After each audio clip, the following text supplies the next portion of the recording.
आगे प्रसंग है, कृष्ण द्वारका चले गए, ये खबर ब्रज में फैली। एक दिन सुबल रोते रोते कुंज में प्रवेश करता है। ललिता पूछती, सुबल क्या हुआ, क्यों रो रहे हो, ये हालत क्या बनाई है? सुबल कहता है, ललिता जी हम तो लुट गए। ललिता जी पूछती, क्या हुआ? सुबल कहता है, कृष्ण कृष्ण। ललिता कहती, क्या हुआ, कुशल से तो है कि नहीं यार? सुबल कहता, कुशल से तो है, पर हमसे बहुत दूर चले गए। विशाखा कहती, पर कहां गए? सुबल कहता है, द्वारिकापुरी।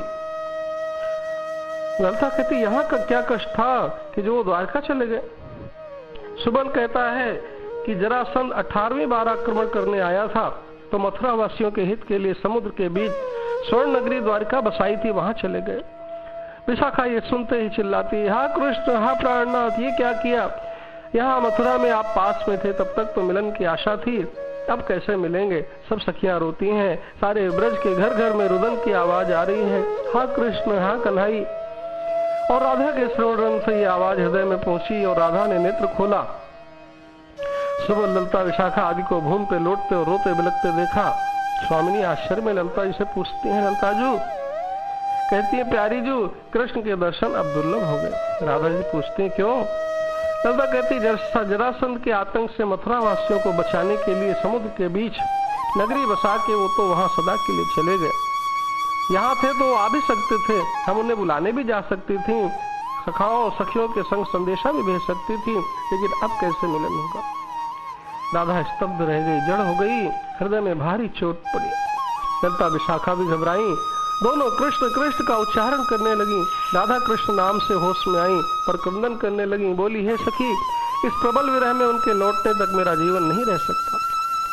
यह विरह ताप विष समुद्र से भी अधिक दुखदायी, वज्र से भी अधिक दुस्सहनीय है, और हृदय में चुभे त्रिशूल से भी अधिक दुखदायी है। राधा भूमि पर जल बिन मछली की तरह लौटने और तड़पने लगी। हाय, अब वो बंसी की ध्वनि और अमृत कहाँ मिलेगा? उनका शोक हारिणी अमृतवाणी भी न सुन पाएंगे। अब यह परिहास में छटा कहाँ देखूंगी? क्षण काल के लिए धैर्य धारण करूं भी तो कैसे? हाय, मेरे प्राणनाथ कहाँ है? मुझे धिक्कार है जो अब श्री कृष्ण को नहीं देख पा रही हूँ। हे हतभाग्य प्राण, शीघ्र मेरा कंठ देश का त्याग करो। श्री राधा मूर्छित हो गई। उनकी दशा देख के ललिता विशाखा भी स्वयं को संभाल नहीं पाई, मूर्छित हो गई, और उन तीनों की दशा देख के सुबल भी मूर्छित हो गया। आगे प्रसंग है कि स्वप्न लीला में राधा ललिता विशाखा द्वारा आत्महत्या करना। स्वप्न में राधा रुदन कर रही है। विशाखा कहती, ललिता शीघ्र ऐसा उपाय करो जिससे प्रिय सखी श्री राधा की प्राण घातक वेदना क्षण काल के लिए तो उपशम हो जाए।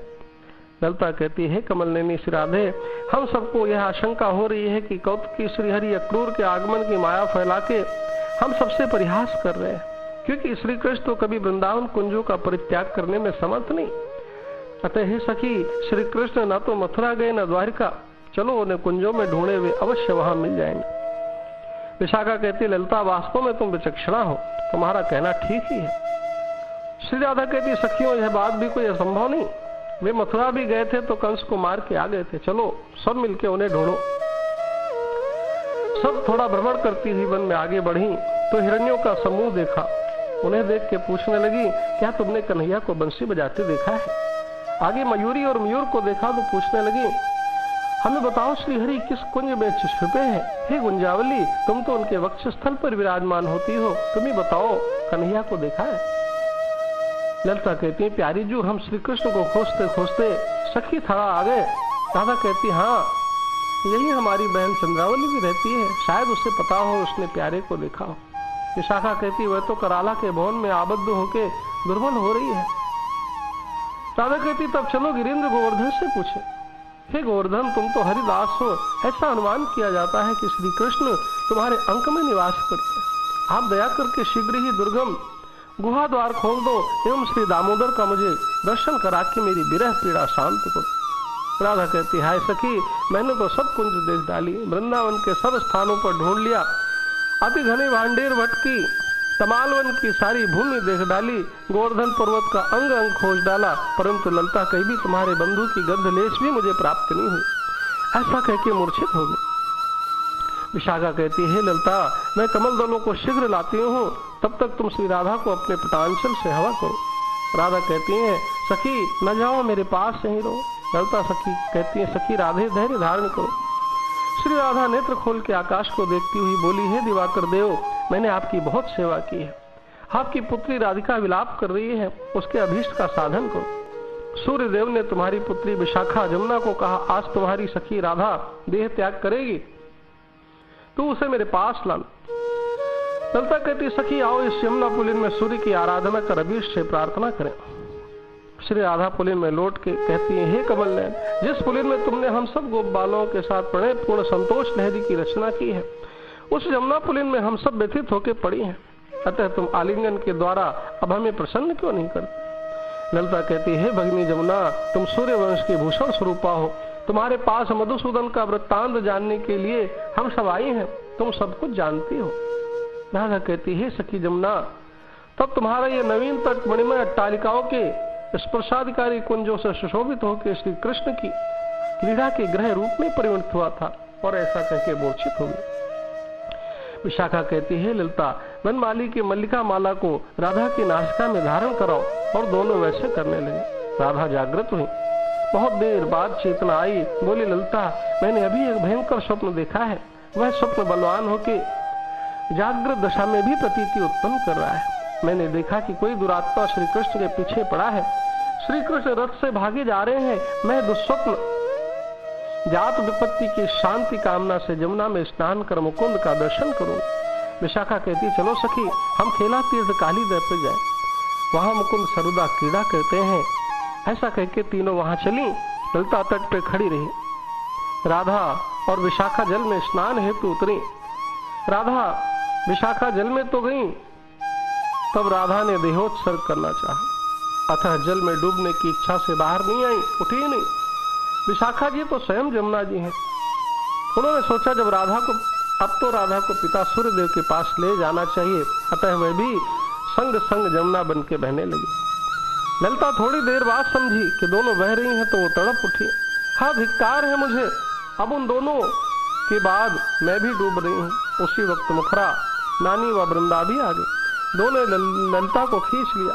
ललिता कहती, हाँ धिक धिक, गुरुजनों ने बाधा कर दी, इसलिए बोली, आर्य वृंदा, मुझे छोड़ो, मैं अभी भगवती पौर्णमासी को ये वृत्तांत सुनाती हूँ, कह के भागी। मुखरा कहती, हे नाती राधा, तुम कहाँ चली गई हमें छोड़ के?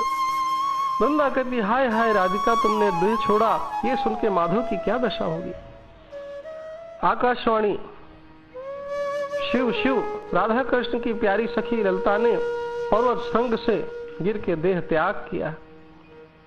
वृंदा कहती, मुखरा, वृंदा और मुखरा कहती, हाँ ललिते, तूने भी हमें छोड़ दिया। दोनों मूर्छित हो जाती हैं।